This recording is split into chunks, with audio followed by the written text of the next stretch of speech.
Razorback Basketball continues to trigger other fan bases in the weirdest types of ways. Also, some big honors coming for Razorback Basketball when it comes to the All-SEC team, and some big pickups for Razorback Football. This is the Locked On Razorbacks podcast.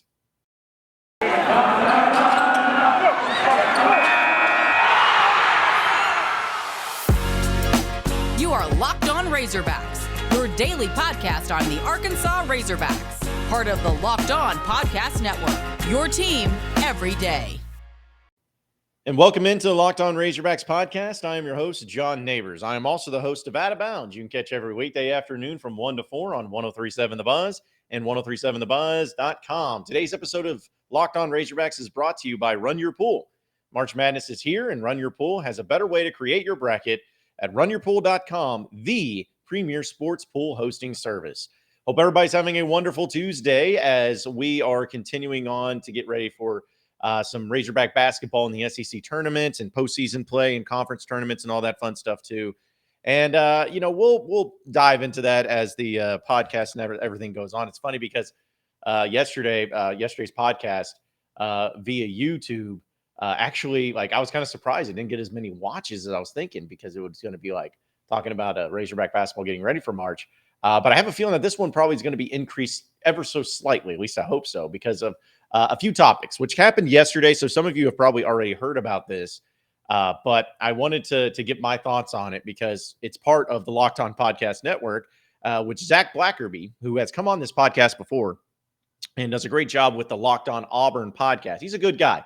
I know people like to hate on Auburn and everything, but he's a good dude. So go easy on him.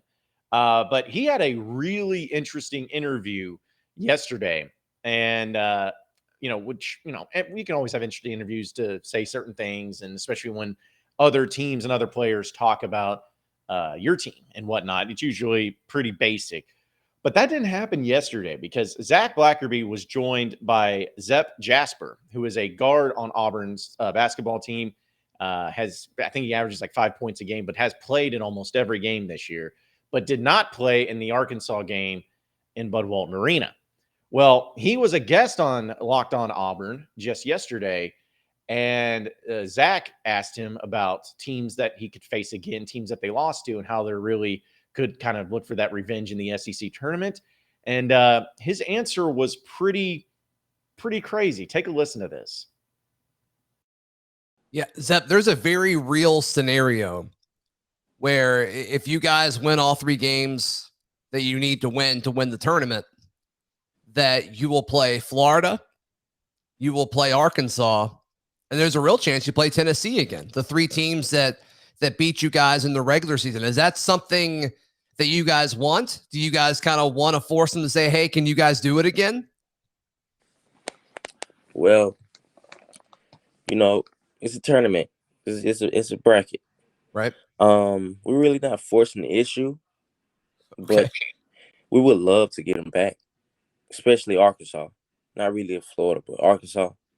We'd love to get them back. If we see them on the side and when they win, we win. That's one for sure. We would want to play. Right. We would just feel like we was disrespected. They feel like, they got to win. They feel like they better than us right now. But, if we play against them, the intensity is going to be high. The energy is going to be flowing because we feel like we got something to prove against them. Right. And we feel like we're going to beat the crap out of them when we see them again, because from their coaching staff, their players, their fans, we just didn't tolerate the disrespectfulness they put out. From Arkansas? I see. I said, I didn't get to go on the trip, but I just see all types of stuff on the internet, this and that, and I'm a firm believer in my coach. I'm a firm believer in what he do, and for him to get disrespect, for him to be mad on what they did, I'm gonna be bad too, and I would love to see Arkansas. Okay, so there's a lot to unpack there from Zep Jasper, and credit, of course, to Locked On Auburn. Okay, so a few things. One, I am dying laughing at the fact that Auburn, a team that won the SEC regular season and is probably going to be a 1 seed in the NCAA tournament, they are so mad still about Arkansas beating Auburn. a month ago. Like they're still very upset and it's very much on their mind. So as a Razorback fan, I would take that as a compliment because of all the games that they've played, you're the one that stands out and you're the one that stings the most. So that's kind of flattering. But number two, and like I get that, he's talking about the amount of disrespect that Arkansas showed. I will admit, I don't know all the ins and outs on what was said, what was not said, things that were done on the court or whatever. I don't know. You don't know. The only people that know are the players and the coaches and all those things.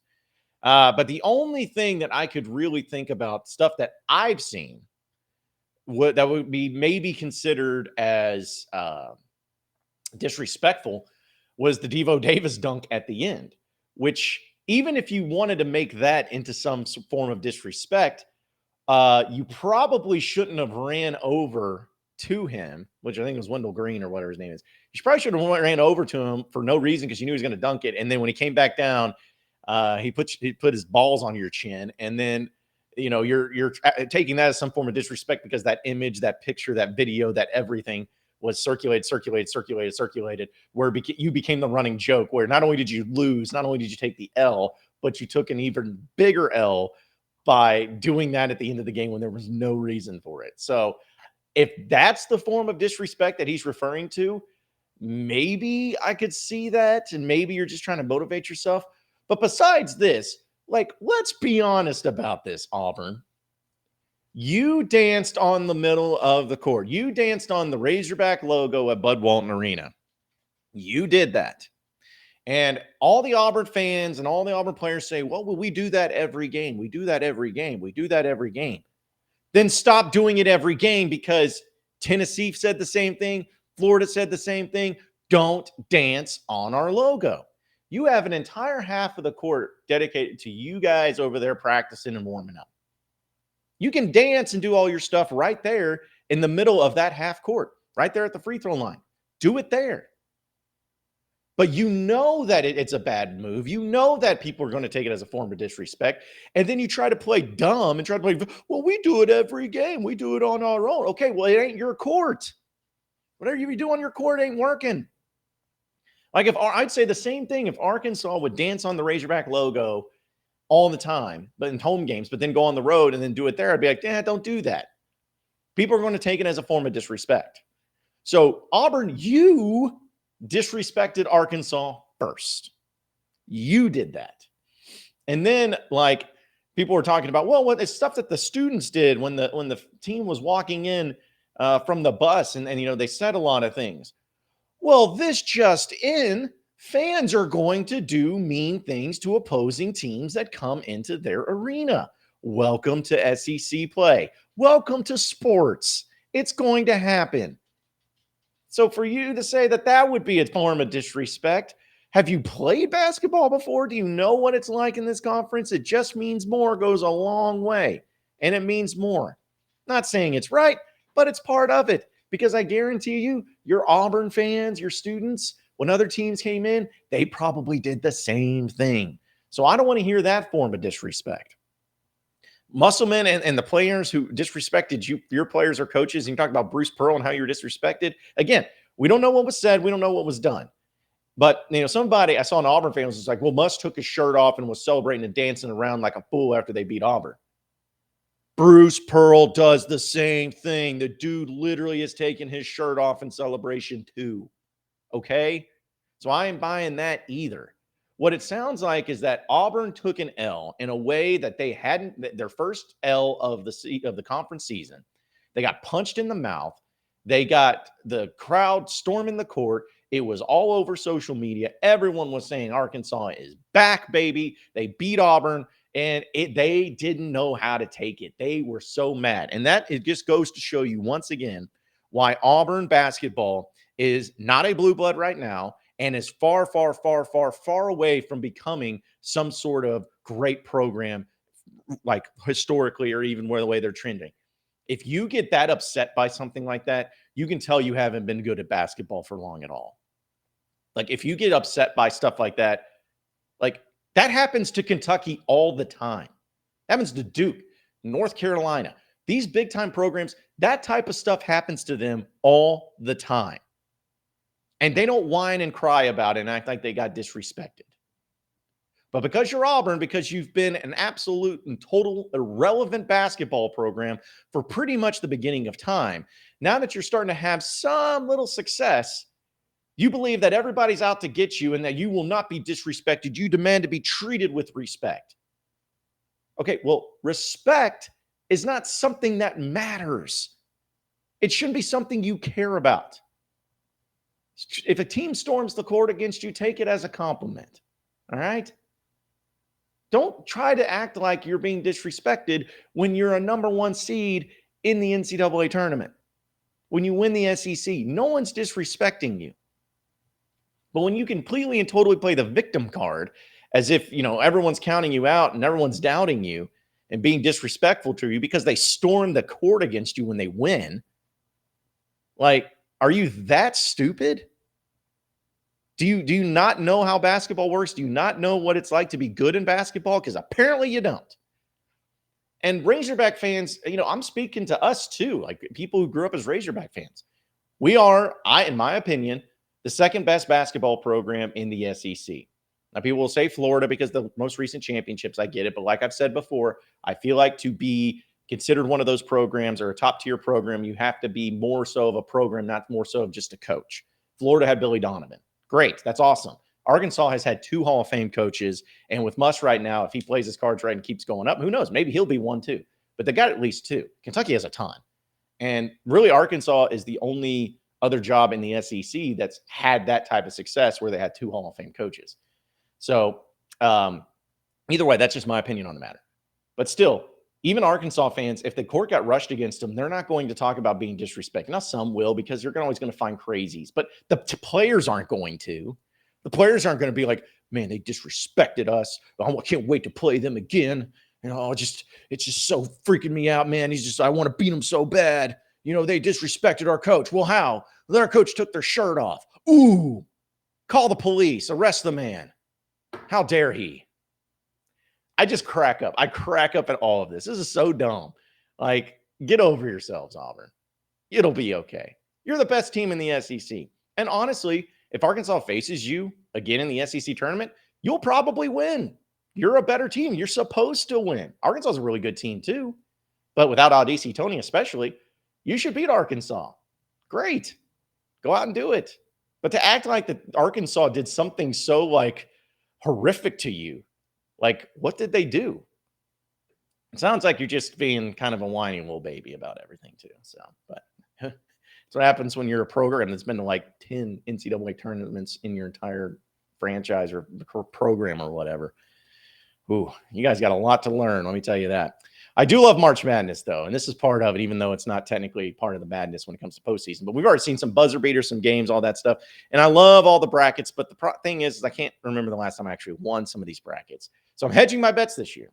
I'm going with Stat Hero's NCAA Pick'em contest. It's an NCAA single game pick'em where it pits star players against each other in an amazing hybrid between fantasy and sports gambling. Start focusing on the players and know what the best gameplay is that doesn't rely on big spreads, long odds, or funky props.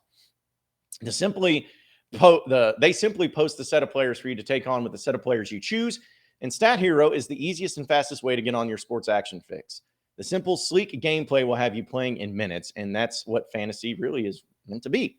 So sign up for free right now at stathero.com/lockedon and use promo code LOCKEDON for a 100% deposit match. That's stathero.com/lockedon. Use promo code LOCKEDON for a 100% match on your first deposit. Again, stathero.com/lockedon, promo code LOCKEDON. Terms and conditions will apply.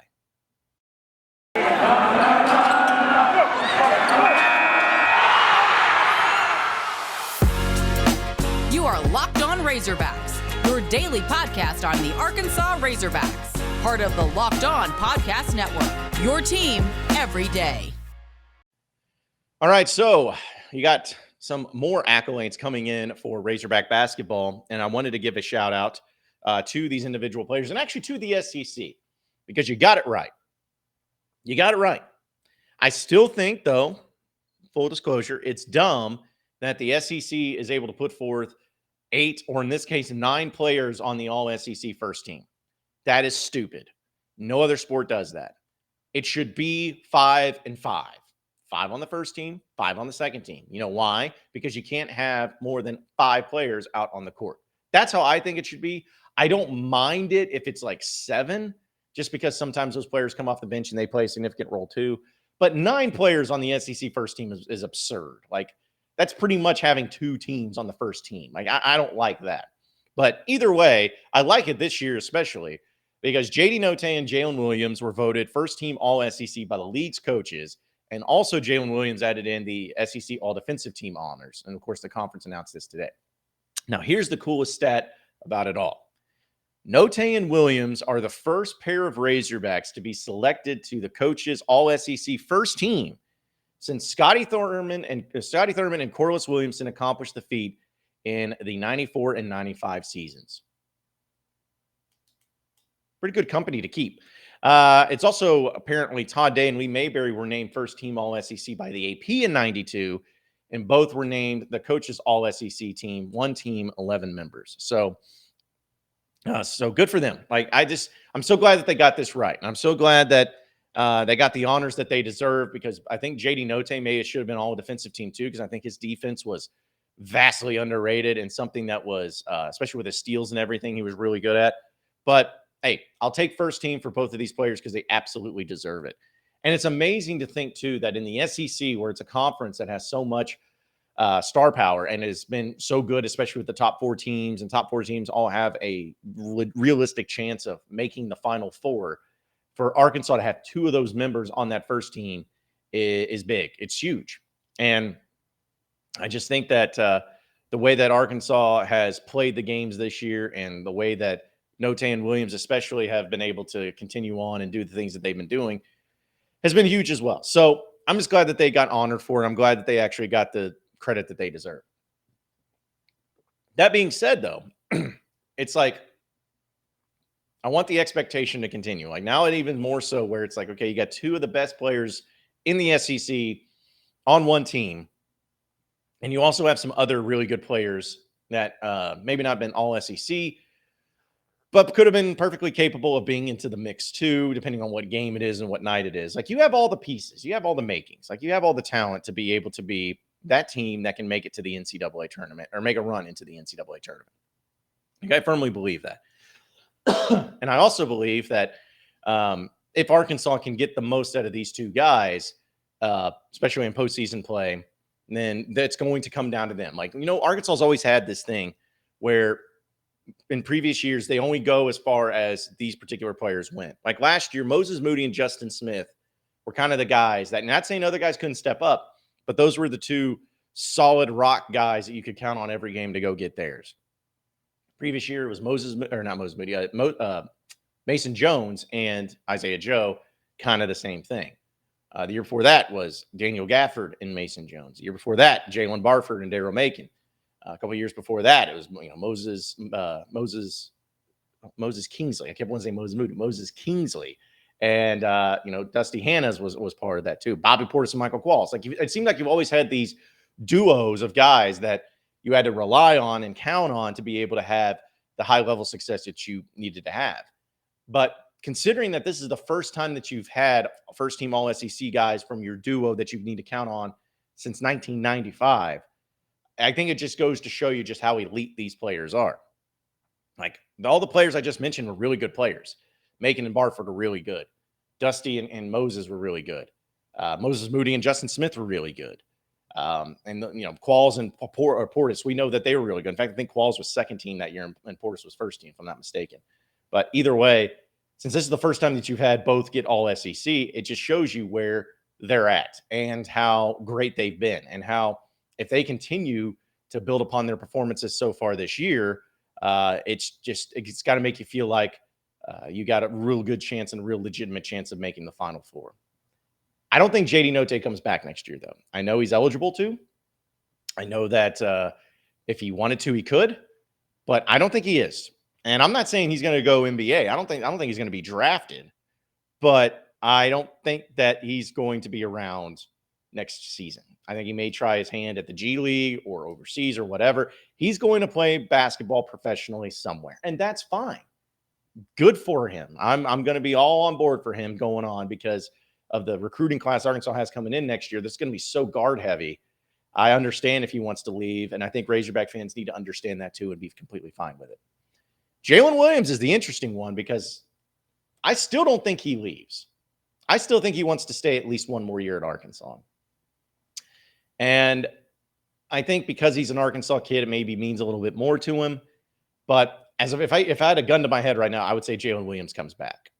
And if you think about that, Arkansas is going to have, without a doubt, preseason first team All-SEC Jaylin Williams coming back next year, and then the number 2 recruiting class in the country littered with NBA talent, and also returning guys like Devo Davis, maybe Aldis Toney as well. Next year could be even more successful and even more fun. Now, I don't want to get ahead of ourselves. I don't want to start talking crazy, but I'm just saying it's a possibility. It could happen. So, I think it's awesome that they won those awards. I think JD Notae's gone because I know a lot of people ask me about that. What do you think about JD Notae? I think he's gone. I'd love for him to come back. But just looking at trends and everything, he needs to go. And it'd be fine for him going because that's something that could work out for him. But congratulations to both of them. Very well deserving for first team All-SEC for JD Notae and Jaylin Williams. March Madness is just going to be starting up next week. It's amazing. So you need to start thinking right now, about where you're going to be running your brackets this year. Don't go for the stupid usual like ESPN and CBS. Go to runyourpool.com. Along with standard brackets, Run Your Pool offers different game types that you can choose from, and they have options for editing scoring, and they offer more intel to make your picks more so than any other of ESPN or CBS, any of those other bracketology things. It makes it so much easier. If you got a business, Run Your Pool will help you take some of that madness magic and put alongside your employees, or even gain some new customers. Clearly, we believe in Run Your Pool because, like I said, we're running our brackets there ourselves, and there's no truer test than that. If you want to play against us for a shot of a cash prize, join us at runyourpool.com/lockedon. And while you're there, create your own pool for your friends and family. Enter Pure Madness at checkout for $10 off your custom pool. All the rules and details will be available there. That's runyourpool.com/lockedon for your chance to win a cash prize. We look forward to seeing and beating you there.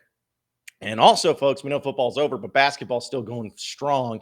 And betonline.net has you covered for all the latest odds, totals, and player performance and props, and where to find wherever the next coach is going to be fired is going to land. BetOnline.net remains your number one spot for all of your sports betting needs. And it's not just basketball.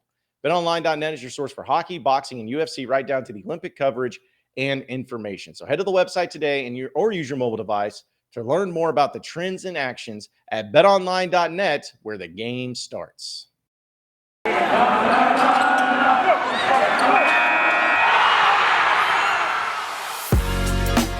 are Locked On Razorbacks, your daily podcast on the Arkansas Razorbacks, part of the Locked On Podcast Network, your team every day. All right, so final segment of the Locked On Razorbacks podcast. Football's still going strong, and we got some big news for Arkansas football and some commits and also a transfer, which, I laugh at the transfer portal. We always think it's over. We think it's done with. We think we're moving on from it. Yep. Still going strong. And in fact, Arkansas got a new commitment in the transfer portal from Georgia Tech defensive end Jordan Dominic, which, good Lord, did Arkansas need all the defensive linemen that they possibly can. So this is huge. Now, you'll probably say, okay, from Georgia Tech, what does that mean? How's that? Okay, well, here you go. He's 6'3", 253. Not the biggest defensive lineman you'll see, but he chose Arkansas over Auburn, Iowa State, Nebraska, Penn State, Kansas State, and South Florida, among other programs that showed interest. Okay, that alone right there, I'm like, okay, so he's good enough to play in the SEC, because if he's got a place to play in Auburn, that's good enough for me that he can play in this league right now. He said, quote, "It was just the right place for me at the right time. The coaches were accommodating and inviting, made me seem like home. I know it's just the place I needed to be. I'm looking forward to getting there in May and getting to work. I know this is going to be a great decision that I made." He recorded 38 tackles, 5.5 tackles for loss, 3.5 sacks, 3 forced fumbles, and 1 deflected pass while starting 8 games and playing 12 as a junior. As a redshirt sophomore, he recorded a 15.2% pressure rate, according to ESPN. That was 8th most among defensive line players at Power 5 schools. So that's huge. That's absolutely huge. So I'm excited about that because Arkansas needed desperate help at the defensive line position, and we know that he's going to probably come right in and start right away. So that's big. Another big commitment that Arkansas got was from Carson Dean. This is for the 2023 class. Depending on who you look at, I think Rivals has him as a 4-star. 247 Sports has him as a high 3-star, but he is an edge rusher, 6'4", 235 pounds out of Carrollton, Texas. He had offers to, of course, Arkansas, but places like Baylor, also LSU, Missouri, Ole Miss. Let's see, any other? Texas is always a good one. Baylor, I mentioned Baylor, Colorado, so pretty much he had an offer to a lot of big time schools and decided to make Arkansas where he wanted to reside. So another big get for Arkansas, which of course we know that the way that things are going with recruiting and especially the defensive side of things. Yesterday was a really good day for Arkansas, and Barry Odom and all the defensive coaches were doing huge shout outs and all excited about it. So I look at it as, hey, if they're excited about it, I'm excited about it. But that D line, especially that guy, was huge because I think that Jordan Dominic is going to be someone that adds to the depth, and that's really the position group that Arkansas has got the most concern at, is defensive line across the board. So more bodies can't hurt, especially if they stay healthy. So that's big time for them as well. Well, appreciate everybody listening into the Locked On Razorbacks podcast. Be sure to like and subscribe to the podcast on iTunes or on Google Play. Also subscribe on YouTube and hit that like button, because when you hit that like button, more people can see it. See the greatness that is the Locked On Razorbacks podcast. So hit that like button for me as well. I'd really appreciate it. And if you have any questions, comments, concerns, get after me on Twitter at BuzzJohnNabors. Same sports podcast, same sports time tomorrow afternoon. Have a great day, everybody. We'll see you then.